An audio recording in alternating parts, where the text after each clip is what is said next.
तुम्हारी physical energy और तुम्हारी मेंटल एनर्जी बहुत अच्छे से यूज़ हो सकती है अगर तुम्हारे पूरे दिन का एक अच्छा स्केड्यूल रहा तो। वीडियो देखना अच्छे से समझ आएगा। Hello everyone, welcome to day 55। हमारा दिन थोड़ा सा लेट स्टार्ट हुआ है और स्लो भी है, तो अभी मैं नहाया नहीं हूँ। नहाऊंगा जाकर और फिर मंदिर जाऊँगा, उसके बाद फिर रीडिंग करूँगा। आज मार्केट बंद है, तो सैटरडे और संडे को थोड़ा सा हमारा लेट ही होता है, बाकी ठीक है। तो पहले मैं मंदिर जाऊँगा, उसके बाद बात करते हैं। हाँ, जो एक दो बार देखूँगा। अब स्टार्ट करते हैं हमारे रीडिंग के साथ। मैं थोड़ा हेल्प करने लग गया था खाना बनाने को। तो आज के हमारे खाने में है पनीर का सब्ज़ी ही है कि ज़्यादातर मैं पनीर ही खाता हूँ। उसके बाद सेवई है, नमकीन सेवई, और रोटी या पराठा खाएंगे और ककड़ी हो गया। तो आज के खाने का हमारा तैयारी हो गया है। अब स्टार्ट करते हैं हमारे रीडिंग के साथ और फिर बताता हूँ आपको परमानसा योगानंदा की आगे की स्टोरी, मतलब कि जो काशी की स्टोरी है ना, उसमें क्या हुआ। मैं स्टोरी में पहुंचा था कि जो काशी है वो परमानसा योगानंदा से यही बोलता है कि अगर मैं मर गया तो मुझे ढूंढ लेना और मुझे वापस से स्पिरिचुअल जर्नी में ले आना। उसके बाद जब परमानसा योगानंदा उन्हें बताते हैं कि तुम आश्रम के बाहर मत जाना, उसी तरह तुम बच सकते हो। एंड उसके बाद परमानसा योगानंदा ट्रिप में चले जाते हैं। फिर जो काशी है उसके फादर आते हैं रांची के आश्रम में और काशी को ज़बरदस्ती ले जाते हैं। जब परमानसा योगानंदा वापस आते हैं ना, तब उन्हें पता चलता है कि जो काशी है उनके फादर उसे ले गए हैं। उसके बाद जब परमानसा योगानंदा को अच्छा नहीं लगता है, उन्हें समझ आता है कुछ ना कुछ, उसके बाद परमानसा योगानंदा काशी के घर जाते रहते हैं। तब उन्हें दिखता है कि काशी लास्ट डेथ रिचुअल जो होता है, जो लेके जाते हैं, वो देखते हैं। और उसके बाद वो तुरंत ही अपने रिक्शा से, जो भी जिससे भी जाते रहते हैं, उससे उतरते हैं और वो जाकर उनके फादर को बोलते रहते हैं कि यू आर अ मर्डरर करके।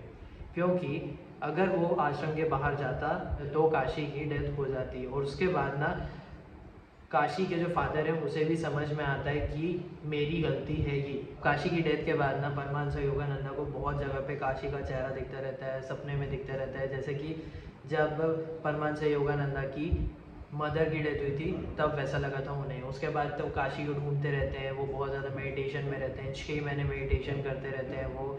एंड वो ट्राई करते हैं कि जो काशी का जो सोल है उससे बातचीत करते रहें, मतलब कि ट्राई करें बातचीत करने का। उसके बाद फिर वो एक मार्केट में जाते हैं, वहाँ पर उन्हें एहसास होता है काशी की सोल का। उसके बाद फिर वो ढूंढते ढूंढते जाते हैं और वहाँ पर ना एक घर में एक लेडी मिलती हैं जो प्रेग्नेंट रहती है। उन्हें वो बोलते हैं कि क्या तुम प्रेग्नेंट हो, क्योंकि वैसे समझ नहीं आता है, लेकिन वो बोलते हैं कि क्या तुम एक्सपेक्ट कर रहे हो बच्चे को। और उसके बाद वो बताते हैं कि तुम्हारा बच्चा ऐसा होगा, मेरी कहानी ऐसी है करके काशी के बारे में बताते हैं। उसके बाद फिर वो बच्चा होता है और एग्जैक्टली वही होता है जैसा परमानसा योगानंदा बताते हैं। उसके बाद उसका भी नाम काशी रखा जाता है। फिर कुछ टाइम बाद जब परमानसा योगानंदा अमेरिका में रहते हैं, तब एक लेटर आता है परमानसा योगानंदा को, वही बच्चे का, कि मुझे भी इस जर्नी में जाना है। एंड उसके बाद फिर परमानसा योगानंदा उसे हिमालयन सेंट एक रहते हैं उनका बताते हैं। एंड वहाँ पर जाकर तुम ये स्पिरिचुअल जर्नी में स्टार्ट कर सकते हो, ऐसा बोलते हैं। अब उसके बाद फिर परमानसा योगानंदा मिलते हैं रविंद्रनाथ टैगोर से। वो बहुत ज़्यादा अप्रिशिएट करते हैं रविंद्रनाथ टैगोर को। एंड उनके जो गाने रहते हैं वो सुनते रहते हैं, कि जो उनके डिसिपल्स हैं वो भी सुनते हैं एंड वो उनके साथ गुनगुनाते भी हैं। उसके बाद फिर एक फंक्शन टाइप का रहता है, वहाँ पर वो मिलते हैं रविंद्रनाथ टैगोर से एंड उनसे पूछते हैं आपका इंस्पिरेशन क्या है। तो वो बोलते हैं कि जो रिलीजन है वो है, जो एंशिएंट टाइम है वो सबका मेरा इंस्पिरेशन है। जो मेरी लिरिक्स होती है, पोएम्स होते हैं, रिलीजियस रहते हैं, स्पिरिचुअलिटी में रहते हैं, गॉड के बहुत मेंशन होते हैं। उसके बाद काफ़ी कॉन्वर्जेसन होती है। उसके बाद फिर रविंद्रनाथ टैगोर अपने आश्रम, मतलब अपने जगह पे बुलाते हैं परमानसा योगानंदा को। उनकी जगह का नाम रहता है श्री निकेतन।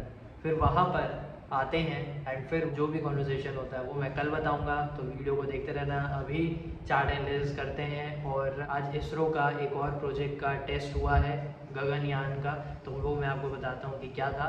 गगनयान मिशन नाम है इसका, जिस तरह ये ऑर्बिट में लोगों को ले जा सकते हैं। अब ये बहुत बड़ी बात होती है कि लोगों को स्पेस में ले जाना।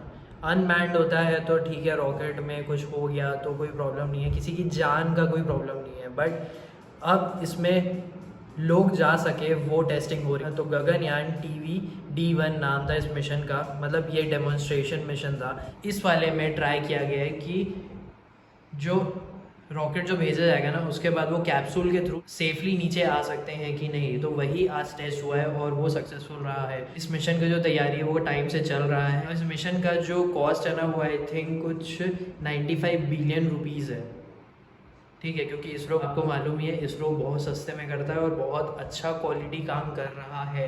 तो यही है कि 3 लोग को ले जा सके। तो अभी मैं आपको दिखाता हूँ कि ये होता कैसे है।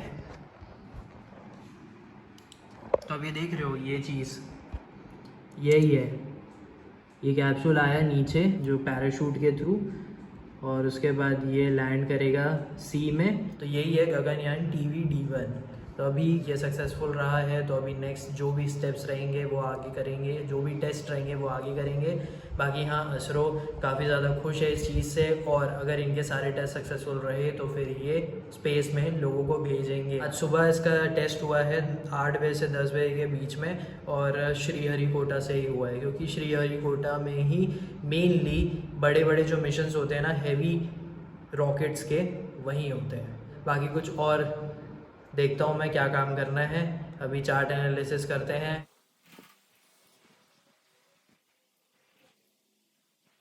5:30 हो गए हैं, स्टार्ट करते हैं हमारे वॉक के साथ। आज एक्सरसाइज नहीं होगा, जो वेट एक्सरसाइज होता है वो।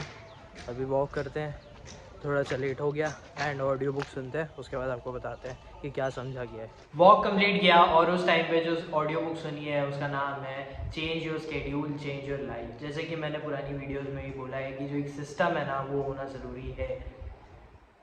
तो सिस्टम मतलब कि एक पूरे दिन में तुम क्या करने वाले हो, वो एक प्लान जो बनता है ना, जैसे एक पर्सन टू डू लिस्ट बनाता है, एक जॉब वाले को टू डू लिस्ट मिलती है कि तुम्हें आज ये एक्टिविटी करनी है कंप्लीट। उसके बाद फिर नेक्स्ट डे का दूसरा एक टू डू लिस्ट होता है। वैसे ही वो एक सिस्टम है, वो एक प्लानिंग है कि आज ये पूरे दिन में ये एक्टिविटी होगी। वैसे ही तुम्हारे दिन की एक्टिविटी तुम्हें डिसाइड करनी पड़ती है कि मैं क्या क्या एक्टिविटी करूँगा, क्योंकि बहुत सारी चीज़ें ना आ जाती है कि चलो आज मैं यहाँ घूमने चले जाता हूँ, आज मैं ये काम करने वाला था लेकिन कोई बुलाने आ गया। डिस्ट्रैक्शंस बहुत ज़्यादा होते हैं, और आज के टाइम में तो बहुत ज़्यादा ही डिस्ट्रैक्शंस है, क्योंकि सोशल मीडिया इतना बड़ा डिस्ट्रैक्शन है कि उसमें घंटों बीत जाते हैं सिर्फ टाइम पास करते हुए।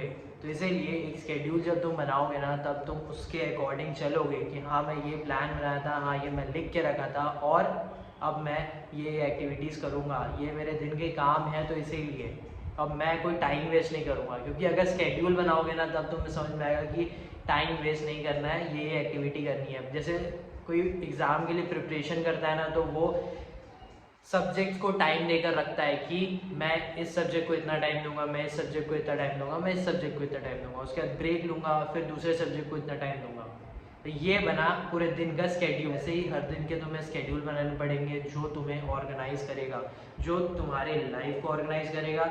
और ये स्केड्यूल बनाना ना इम्पॉर्टेंट तुम्हारे मेंटल हेल्थ के लिए भी अच्छा होता है और फिजिकल हेल्थ के लिए भी अच्छा होता है, क्योंकि ये स्केड्यूल जब बनेगा तब तुम्हारी एनर्जी उस अकॉर्डिंग लगेगी। नहीं तो अगर तुम्हारी एक्टिविटीज़ इधर उधर की रही, मतलब कि आज तुम एक काम कर रहे हो, कल तुम कुछ और करोगे, कल तुम उसके बाद कुछ और करोगे, उसके बाद कुछ करोगे ही नहीं, तो तुम्हारी एनर्जी वैसे जाएगी कि कहीं निकल जा रहे हो बाहर पे, तो फिर तुम्हारा काम नहीं हो रहा है। तो बहुत सारी चीज़ें होती हैं, एंड स्केड्यूल बनाने में ये अच्छी बात है कि तुम एक ऑर्गेनाइज तरीके से चलते हो। अब जो स्केड्यूल होता है वो सिर्फ एक दिन का नहीं होता, वो एक एक्टिविटी का भी होता है कि मैं आज, जैसे कि खाने को लेते हैं कि आज मैं ये खाने वाला हूँ, ठीक है, सुबह।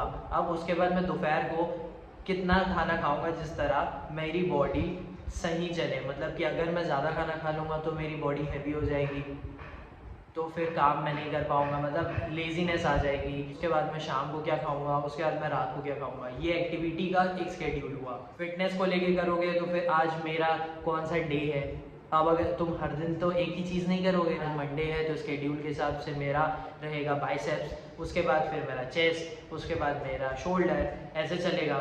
अब ऐसा तो नहीं है कि आज भी मेरा बाइसेप है फिर अगले दिन भी मेरा बाइसेप होगा, फिर अगले दिन भी मेरा बाइसेप होगा, तो ये स्केड्यूल के अकॉर्डिंग चलेगा। अब स्केड्यूल के अकॉर्डिंग चलेगा तब तुम हर चीज़ों को ध्यान दे रहे हो। तो वैसे ही तुम एक दिन की एक्टिविटी डिसाइड करोगे, टू डू लिस्ट बनाओगे, जो तुम्हें काम करना है मेन इम्पॉर्टेंट वो अगर रखोगे तो वो काम भी होगा और तुम्हारी एनर्जी भी सही जगह पे लग रही है और तुम संतुष्ट होगे। फिजिकल और मेंटल हेल्थ के लिए इसलिए अच्छा होता है क्योंकि तुम्हारी जो एनर्जी है वो एक जो काम तुमने डिसाइड किया ना उसी पे ही लगी रहेगी। अब तुमने कोई काम डिसाइड किया उसके बाद फिर तुम कहीं और चले जा रहे हो तो भाई तुम्हारी एनर्जी वहाँ लग जा रही है, अब तुम अपना जो प्लान्ड काम है ना वो नहीं कर पाओगे। तो इसीलिए स्केड्यूल रखना बहुत ज़्यादा इंपॉर्टेंट है एंड उसमें सेल्फ डिसिप्लिन तुम्हें चाहिए। तुम्हें डिसिप्लिन के साथ उन कामों को करना पड़ेगा, तुम्हें प्लान बनाना पड़ता है, तुम्हें सेल्फ डिसिप्लिन रखना पड़ता है, फॉलो अप करना पड़ता है और बहुत सारी चीज़ें। तो वैसे ही फिर तुम्हारा जो प्लान है वो सही से चलता है, नहीं तो सब चीज़ मिस हो जाएगा।